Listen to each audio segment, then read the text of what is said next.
Hello, and welcome to the second episode of the Members Roundtable Series. I'm Stephanie Decker, 25-year member. And I'm Jane Brown, also a 25-year member. We're here today with Bob Chalker, CEO of AMP. Jane, did you have a question for Bob? Sure. Bob, will you tell us how we came up with the new name and how it evolved? I would love to do that because that's probably the question I get asked more than any other question. As I said in our last session, the name's important to people, and we understood that from the beginning. People are very loyal to the names of the organizations they affiliate with. And so we needed to make sure that this was done the right way.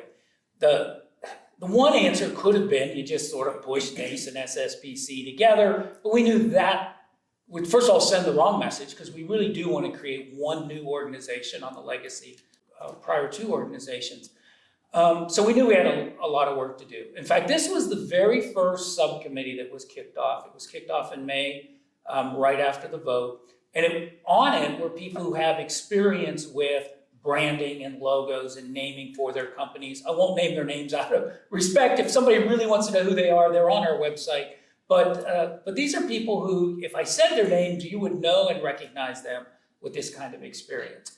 The second thing was, with the naming, we knew we were going to need some help, that this is a lot of work. It's more than coming up with a great logo and a cute name. There's a lot of work that goes into it. And so the committee from the very beginning said, we are going to need to get a consulting firm or somebody who can help us. So let me talk about that process first, because they became a really core to making us successful.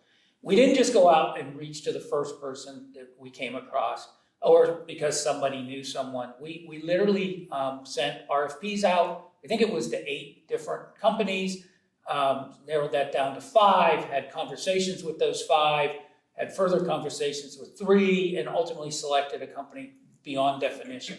And they did an amazing job for us, dealing with both coming up with the name, but obviously a brand is much more than a name, it's much more than a logo, it's getting to your brand promise, et cetera. So they were with us hand in hand through the whole process.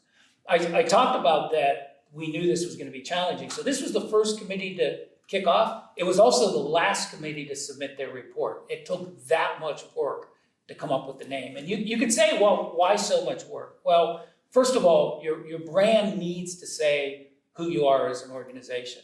But there were a couple other things that were put in front of this committee that they had to address. One was we wanted a name that would have staying power, that would be with us for a long time, 100 years, 150 years, 200 years, and it would still have meaning.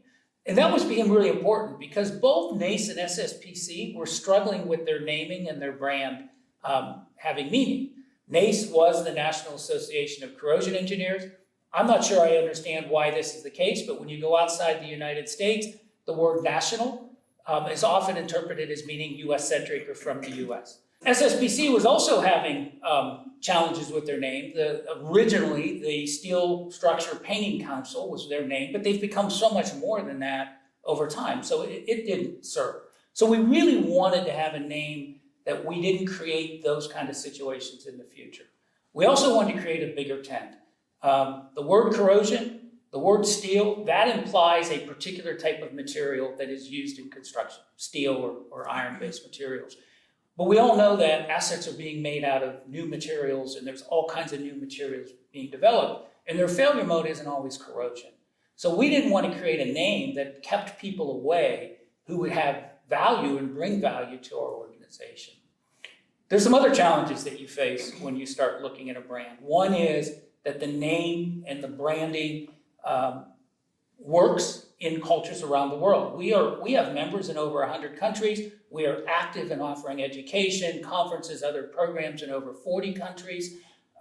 You need to be culturally sensitive. And there's horror stories out there of companies who have written names or developed names of a product or a company and had problems because it was an insult or it was a foul word or something. We also recognized that when you go to name something, there is a legal aspect to this, meaning you have to have the rights to the name. You have to be able to own the name outright. This probably became one of the biggest challenges. And this is where the attorneys come into play. There are attorneys who specialize in branding to make sure that the name you select, that somebody else doesn't claim a right to it, or it's not too similar to another name that's already out there. And think about this, we're talking about 30, 40, 50 countries that we have to be able to do this.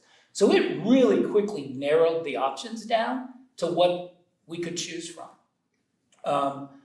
The other thing was for us that we wanted to make sure that it was something that had a little bit of a punch to it, at least when you used it in its acronym and it had some meaning. So the committee went to work, they did their work, they brought back their first idea, and the best thing I can say is it was not well received by the leadership team. It accomplished some of the purposes, but there was something really missing from it. And so we sent them back. We asked them to go back and keep working at this. So it was not a one and done. Again, tremendous amount of energy and effort from within the organization and outside the organization to go through this process. And we ultimately landed on the Association for Material Protection and Performance. And I think it describes exactly what our members do in our industry. Doesn't have corrosion in it, and I know we're all very tightly to corrosion. Doesn't have coatings in it, and I understand that. The C words aren't there. But if you really think about it, what is it we do? We protect and we focus on performance for the materials that are used in our society to build our assets. So it works very, very well. That's great, Bob. Will you tell us about the logo too? Because Yes. there's a lot of curiosity about that. How we came up with that. I will. So the logo has meaning. There's actually something about each part of the logo that delivers a message. So first of all, the circle in the middle represents the world or the globe. The hexagon on the outside represents science.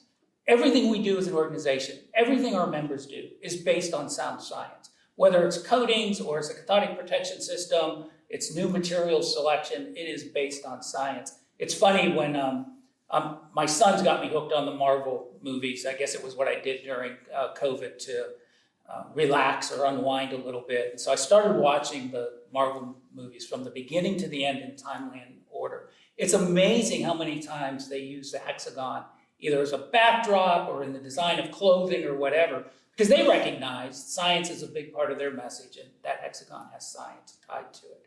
And then the bars across it represent protection. So through science, we are protecting our world's assets. So that's where the meaning comes from. Awesome. So Bob, one more thing. Yes, ma'am. I've heard this great story you told about the Cleveland Indians. Will you share it with our members? I'll be happy to. So I grew up in Northeast Ohio, just outside of Youngstown, Ohio. And where I lived, you either were a Cleveland fan or you were a Pittsburgh fan. There was no in between, right? It was choose one or the other. And I grew up a Cleveland Indians fan my entire life. So you may be aware that the Cleveland Indians now are in the process of changing their name. They just announced that they were the Cleveland Guardians. Now, I will tell you, this is where I appreciate where our members have such a loyalty to their brand. I'm really struggling with this. They will be the Cleveland Indians to me. They will always be the Cleveland Indians to me. I went out and bought Cleveland Indians hats and shirts that I probably wouldn't have bought prior because they were the Cleveland Indians and they always will be. And a lot of fans really believe this. What's interesting is they're not going to be any better or worse of a baseball team because of it. They got the same management. They got the same managers. They got the same players. They're playing in the same field. They're the same Cleveland baseball team, but they changed their name to the Cleveland Guardians. Now, there's really logic behind what they did. Once they made the decision, they had to change their name. The Guardians actually makes a lot of sense. It comes from a famous bridge, an Art Deco bridge, downtown Cleveland, not far from the stadium. The bridge has 4 towers, and carved on each of those towers is a soldier. Those soldiers are each holding a form of transportation, a truck, a cart, or something. It was done 100 years ago. And they're called the Guardians of Transportation. Makes lots of sense.